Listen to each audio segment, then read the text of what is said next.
Hello, I'm James Baxter. I'm the supervising animator for Spirit, and today we are going to draw Spirit.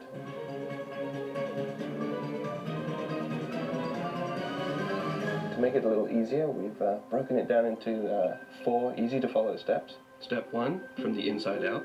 Step 2, flesh it out. Step 3, details. And Step 4, just add color. If you are anything like I was before I started this film, you'll know horses are pretty tough to draw. But the important thing is, have fun and get your pencils ready. You'll need plain white drawing paper, a soft lead pencil, sharpened, an eraser, and some other colored pencils. Whatever color you want them to be, really. Now the secret to drawing horses is draw them from the inside out. That is, know what their skeleton is and put that in first, and then you can draw the horse over the top. Step 1. With horses, your backbone is pretty straight along his back. Now a good tip when you're sketching this stuff in is don't press too hard, because you might have to rub it out later. Now remember that horses' bodies and legs are pretty square, so if you imagine this is like a square and the floor is down here, his body is about a sort of a square shape. So if you start putting in his rib cage right here, and then his shoulders out in front, and his rear end back here, and then put in circles for where all the joints are. Now, horses have just the same joints as you and I do, but they're in slightly different places, and their bones are all different lengths. So if you try and think about this as your arm, this is your elbow right here. But with a horse, it's right up next to his body. And then this is your forearm right there. And what looks like the knee on a horse is actually your wrist right here. And then let's have the other leg coming out in a nice sort of proud way. So elbow, wrist, hand. His back legs start way up here, and that's his thigh down to his knee right there. And then this is his lower leg, and then his foot, again, unlike you and I, instead of being flat on the ground, is actually up, like he's got platform shoes on, or rather stiletto heels. So he's standing on his toes, like that. And he's got his feet at the bottom, like that. There's one leg, and we'll put the other leg a bit further back, like that. His head is sort of a circle up there, and a sort of a cone shape, and I usually put another circle at the bottom, like there. So he's looking at you. That'll be more fun. You have to make sure that his neck connects up to his head, like that. Now we've got a basic plan for our horse.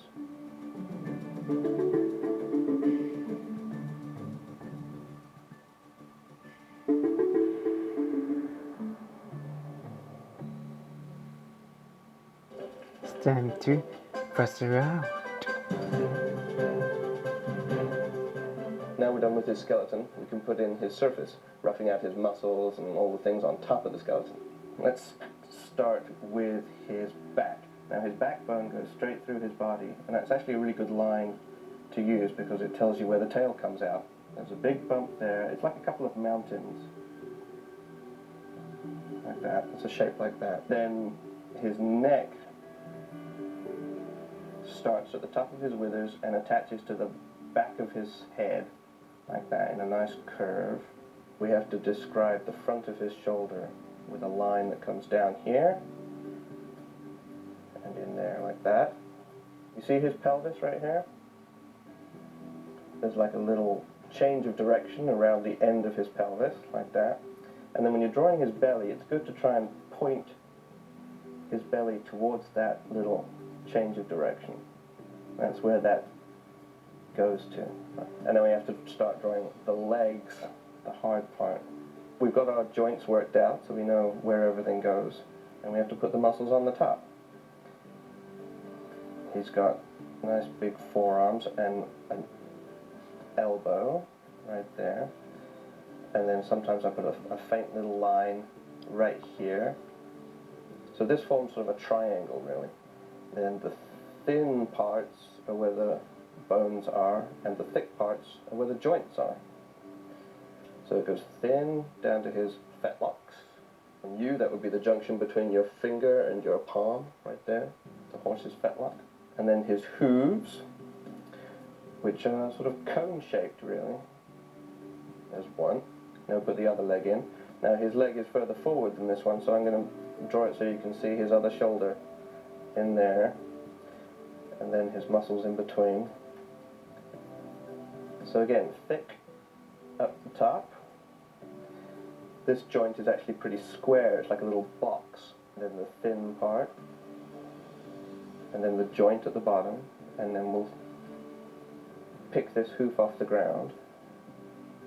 Yeah, looking more like a horse? Good. Okay, so the face, we got our two big volumes, got the back of his head and his nose at the bottom, and now we have to sort of square it off, make it almost like a brick.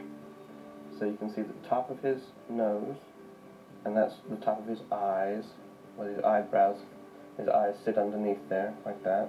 And then we put in his cheek, down the bottom, like there,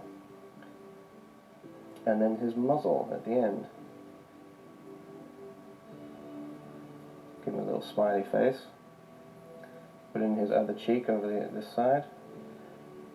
And his eyes, which sit sort of almost on the side of his head. Now his ears go right where his head meets his neck. I also think of them as tubes, which have been sort of shaped into almost like little flower petals. His hair comes down to a point right in the middle of his forehead, right there. It comes from his neck down to a point like that. So that's where it grows from, so that's where it's starting, so then we can just think we're going to put the hair out like that. Now we've got the head, we can put in where that neck joins into his head, right around there, just underneath his throat. And the other part of the neck comes in and joins just above his chest, right there. Now let's draw his back legs. From the front, the muscle comes down to the knee, like that. So you've got the knee, and then this is his ankle. And this is pretty sort of parallel